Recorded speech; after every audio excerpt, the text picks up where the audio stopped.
Tel que tu me vois là, tu dois certainement te dire que je suis en train de glander, de me la couler douce et de ne penser à rien. En réalité, l'aliénation nous suit partout. Elle est toujours là, toujours présente, même en vacances.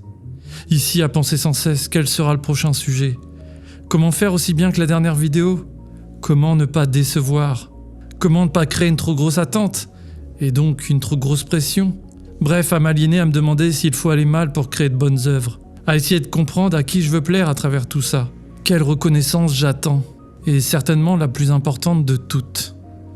Est-ce que tout ça donne un sens à ma vie ou m'en éloigne ?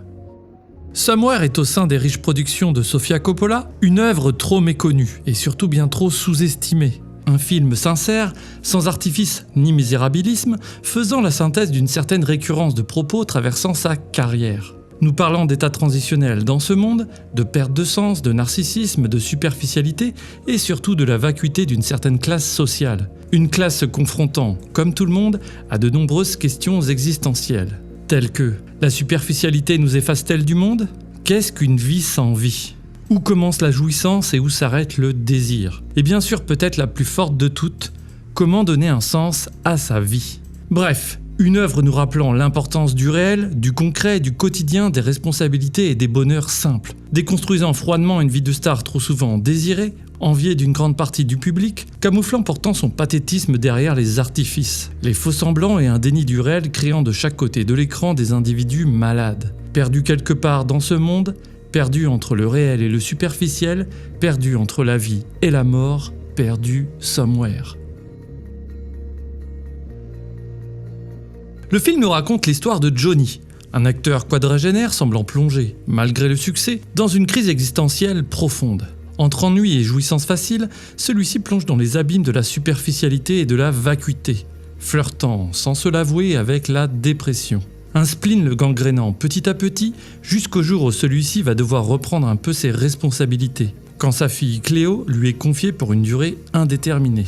Une situation qui va lui permettre de se reconnecter au réel, de se reconnecter à la vie. Dans cette première partie du film, Sofia Coppola nous propose de déconstruire une vie que nous sommes beaucoup à désirer, à envier. Une vie de star que l'on imagine palpitante, épanouissante et qui pourtant nous apparaît ici totalement dépourvue de vie, de vitalité. Le métrage pose ainsi le décor dès l'ouverture à travers un long plan fixe, nous laissant découvrir durant de longues minutes une voiture tournant en rond, sans but, quelque part dans le désert.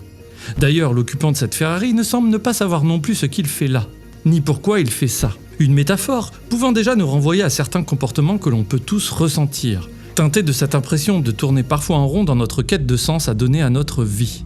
Un sens n'arrivant jamais, piégé dans ce cercle vicieux s'auto-alimentant et ne proposant aucune échappatoire, si ce n'est le ressassement et la frustration. Cette scène nous montre également comment ce type de personnes, en totale déconnexion avec nos vies, vivent dans un monde hors sol, dénué de tout but et surtout de tout sens. Un monde indécent où une Ferrari crame de l'essence en plein désert pour remplir un vide personnel.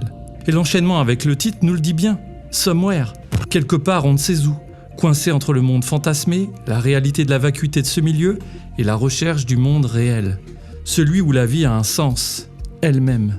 Bref, Johnny semble totalement anesthésié, déconnecté de son corps, déconnecté du présent. Pourtant, celui-ci est en réalité devant un spectacle censé réveiller chez lui un désir de vie plus que jamais endormi. Ici, Sofia Coppola filme très bien le pathétisme d'une telle scène, au travers de ce plan fixe, non stylisé, décoré de 3 pauvres ballons, nous décrivant bien ce qu'est la réalité de ce genre de situation réelle. Elle nous montre ici à quel point, en réalité, se payer ce genre de service est absolument triste pour les deux parties.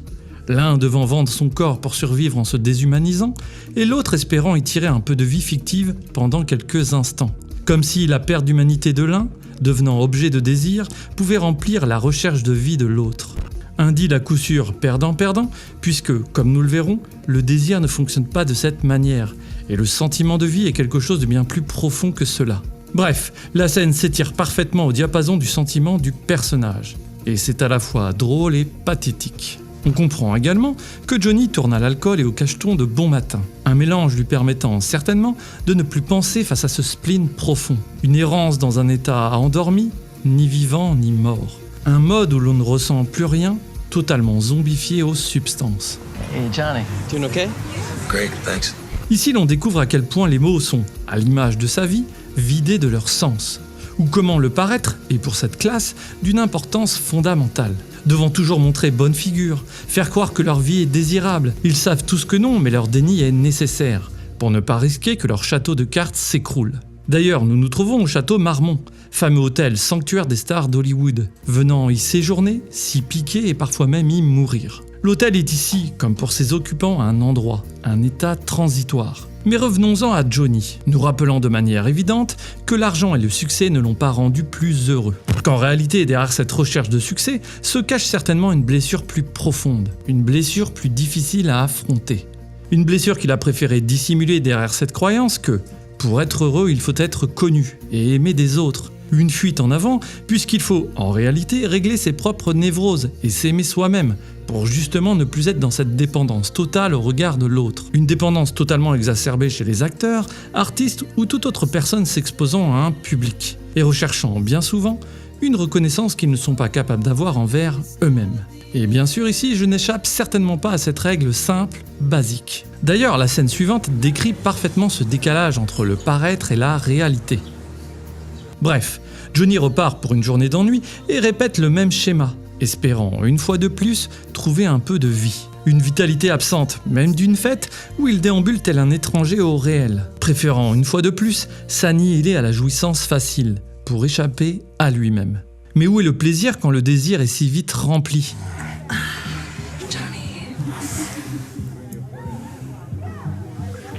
Johnny. Puis l'on découvre son quotidien de star, où l'on pourrait imaginer qu'enfin la vie va faire irruption. Mais l'on prend surtout conscience que tout y est organisé pour lui à sa place, qu'il n'a rien à faire, ne s'occupant jamais des choses concrètes, du quotidien, du réel. Johnny vit sur un coussin d'air, ne ressentant jamais rien, se laissant porter par les choses, comme si le but de cette vie privilégiée était d'évacuer le réel et de le faire sous-traiter aux autres. Tout est organisé, planifié, enrobé de superficialité, dans un monde où il ne se passe jamais rien de mal, où les lignes de front n'existent pas. Bref, on voit parfaitement cette déconnexion totale avec nos vies, et je dirais même avec la vie. Constat particulièrement triste, puisque ces gens qui nous vendent pourtant du bonheur sont en réalité morts, et s'aliènent à se croire heureux. Incapables d'admettre le réel, incapables de réaliser un constat qui enlèverait leur légitimité à nous vendre du rêve, et donc à être aimés, reconnus. Une situation leur permettant, de fait, de contenter leur névrose narcissique, et donc de rester à la surface des choses. Ainsi, on se retrouve à rêver ou envier une catégorie de gens tristes n'ayant aucun but, et parfois même nous méprisant, le tout nous faisant passer à côté de nos propres vies. Une vie que l'on pense triste, ratée, alors que tout est déjà là, sous nos yeux, prêt à attendre qu'il s'ouvre enfin. Bref, tout un tas de gens névrosés à la reconnaissance, transmettant de l'envie et de la frustration au public. En somme, une fois de plus, un rapport perdant-perdant. Et cette idée de nous vendre du rêve en plastique, en total décalage avec la réalité, est parfaitement mise en lumière dans cette scène. You look great. Thanks. I was being sarcastic. You good? Yep, good to go. Okay. Leur rôle est de jouer. Leur vie est, malgré eux, de jouer un rôle pour nous garder spectateurs de cette fausse vie, plutôt que de devenir acteurs de la nôtre. Et l'on voit bien ici toute l'imposture résidant dans le fait de les mettre sur un piédestal. Mais dans une vie si artificielle, le retour du réel peut parfois être compliqué à gérer. C'est d'ailleurs ce qui arrive lors d'une conférence de presse, où, assailli de questions, un journaliste percute malgré lui Johnny en plein fouet. Who is Johnny Marco?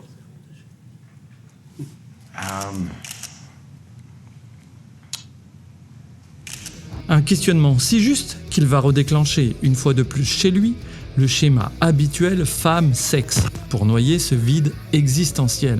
Cherchant ainsi de la satisfaction rapide pour détourner son esprit de toute remise en question, mais ne le sortant pas de ce cercle vicieux. Vie vide de sens, satisfaction égocentrique.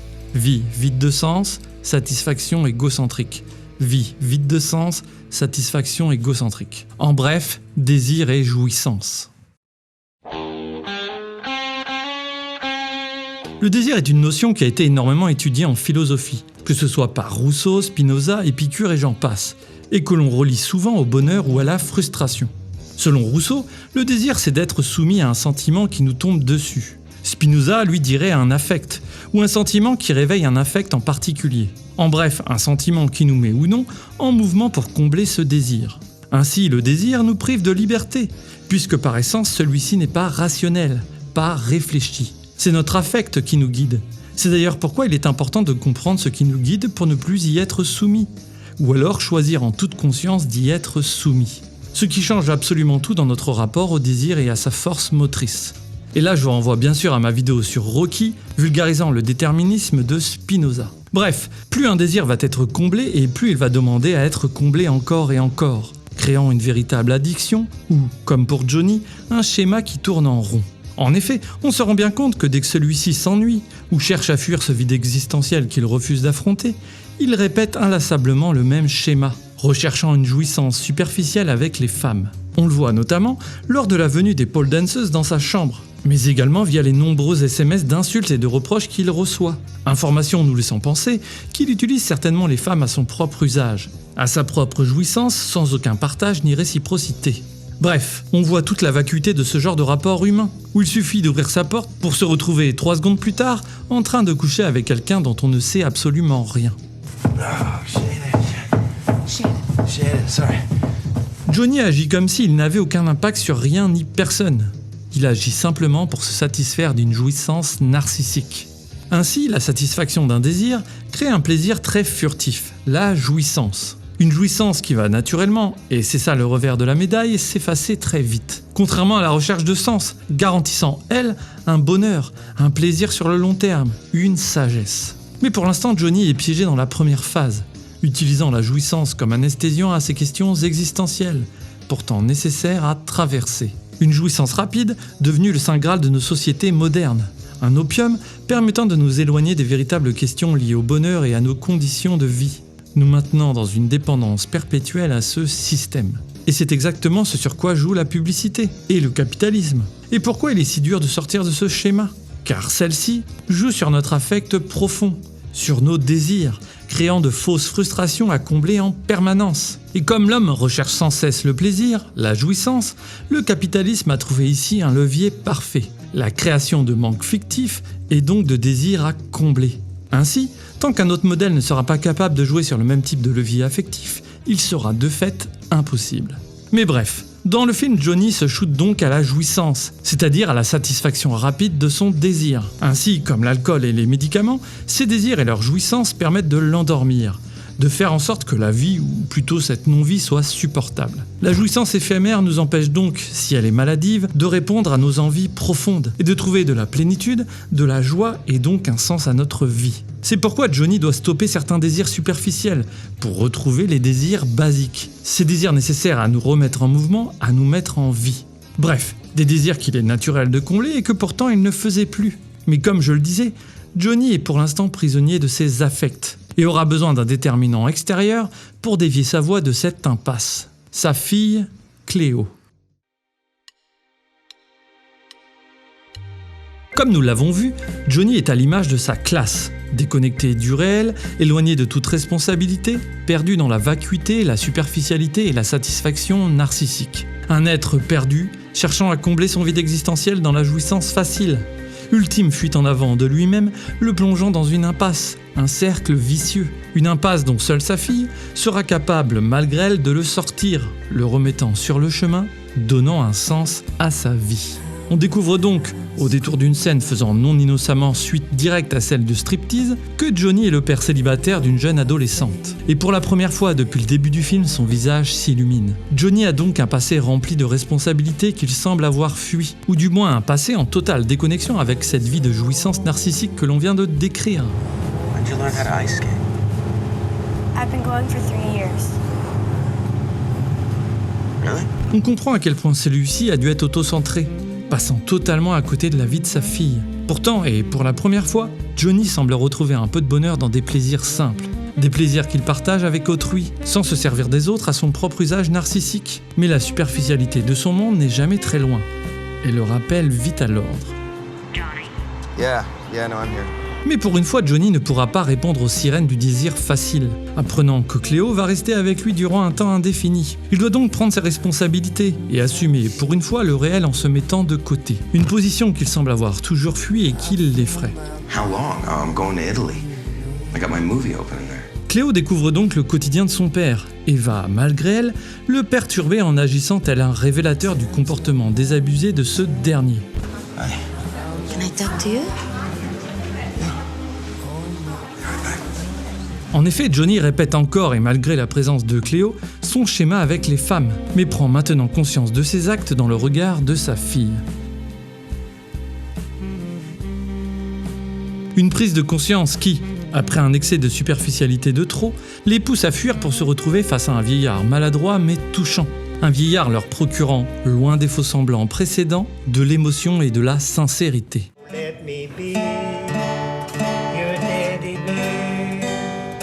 Bref, Cléo endosse par nécessité consciente ou inconsciente un rôle parental, en s'occupant de choses très concrètes et indispensables, loin des paillettes. Un rôle dans l'action permanente à l'opposé de son père. Bref, une responsabilité qu'elle donne naturellement en exemple à Johnny. Ainsi, petit à petit et par sa simple présence, Cléo le fait sortir de ses schémas vides de sens. Et c'est d'ailleurs ce qui est intéressant dans ce film, car ce n'est pas un événement particulier qui le fait changer, mais toute une suite de petites choses, de petites habitudes qui le transforment en tâche de fond, sans même qu'il s'en rende compte. Il retrouve ainsi, petit à petit, goût à la vie, intégrant qu'il peut vivre différemment, de manière moins autocentrée, et pourtant trouver dans le partage avec l'autre une certaine satisfaction. How you doing?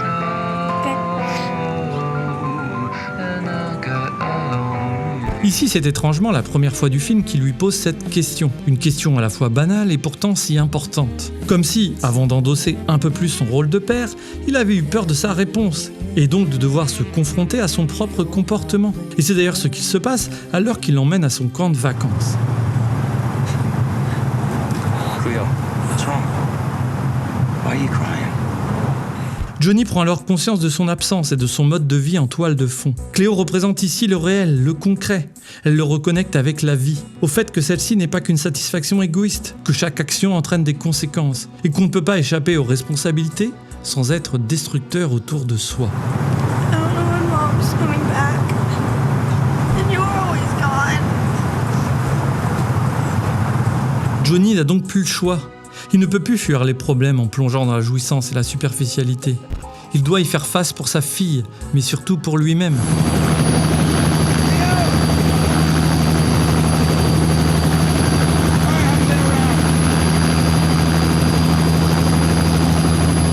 Et même s'il semble encore ne pas affronter le réel, en camouflant cette phrase derrière le bruit d'hélicoptère, le but ici est surtout de s'excuser auprès de lui-même justement, d'affronter son comportement et sortir du déni dans lequel il était, le plongeant dans cette torpeur. Reconnaissant enfin l'erreur qu'il a commise, il peut maintenant tenter de la réparer, ou en tout cas de ne plus la reproduire indéfiniment. Cette fuite perpétuelle de toute responsabilité et attache l'empêchant de créer de véritables relations amoureuses ou paternelles.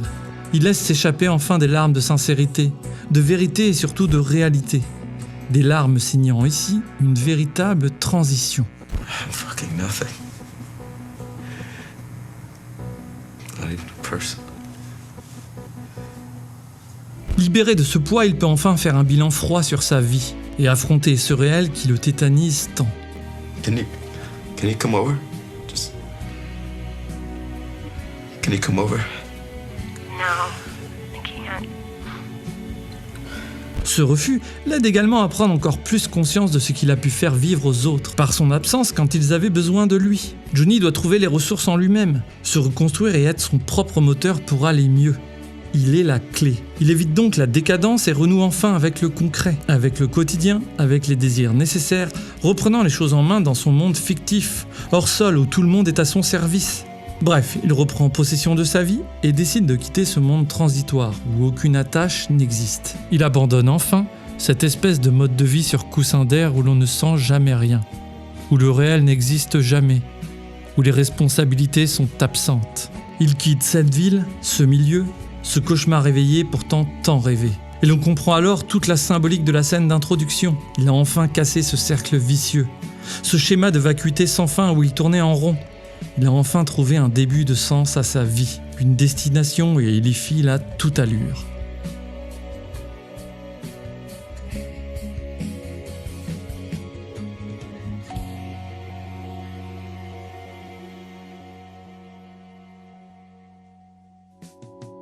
Alors je sais bien que l'on pourrait croire ici que Somewhere est un film de petits bourgeois victimaires se disant « Nous aussi notre vie est dure, regardez !» Et c'est certainement pas faux. Mais en réalité je pense que c'est plutôt un film nous disant « Regardez comme nous sommes pathétiques et voyez derrière l'écran la merde que c'est. Votre vie vaut mieux que ça !» En tout cas, c'est plutôt de cette manière que j'ai envie de le voir, pour en tirer une leçon qui nous touche tous. Alors bien sûr, il y a ici une vision très romantique du bourgeois, qui imagine que le bonheur passe par la dépossession, car il oublie que la vie dépend avant tout d'une condition matérielle pour subsister. Mais même si c'est ici que s'arrête le propos de Sofia Coppola, puisque n'étant pas de notre classe sociale, elle a pourtant su parfaitement dépeindre la vacuité et le pathétisme d'un mode de vie nous faisant, pour beaucoup, rêver et surtout passer à côté de la nôtre, entretenant un engrenage malsain dans ce jeu de dupes pour chaque partie. Bref, le bonheur, la quête de sens, passe avant tout par une prise de conscience de sa personnalité, par l'acceptation de nos erreurs afin de les affronter, les corriger et construire un nouveau chemin que nous choisissons. Ne tournant plus en rond mais nous amenons enfin vers ce que nous désirons. Un chemin sans rêve inaccessible rempli de frustration, un chemin sans recherche de contrôle du monde et des autres, un chemin laissant la place à notre épanouissement personnel mais également à ceux que l'on aime. Car même si c'est bête à dire, c'est bien dans le partage, l'amour et la transmission que nous construisons un monde meilleur, notre monde. Un monde réel, loin du fantasme et de la superficialité. Un monde imparfait mais que nous pouvons essayer d'aimer et de rendre meilleur en travaillant sur la seule chose que nous pouvons contrôler, nous-mêmes. Alors bien sûr, il faut continuer à se battre pour nos droits et nos acquis, mais plutôt que de regarder tout ce qui nous manque, voyons déjà tout ce que nous avons et tentons de donner aux autres et à nous-mêmes notre meilleure version de nous-mêmes. Ne restons pas tétanisés dans nos vies à observer les leurs, à croire et espérer dans un bonheur inaccessible, aliénant et chimérique. Arrêtons le ressassement, la frustration et l'autodénigrement. Mettons-nous en mouvement, quitte à tomber, se relever et recommencer encore et encore. Gagner ou perdre n'existe pas, tout n'est que situation. L'important c'est d'essayer, l'important c'est d'avancer, l'important c'est de se lancer. Et surtout n'oubliez pas que pour survivre, faut bouffer de la culture. Love.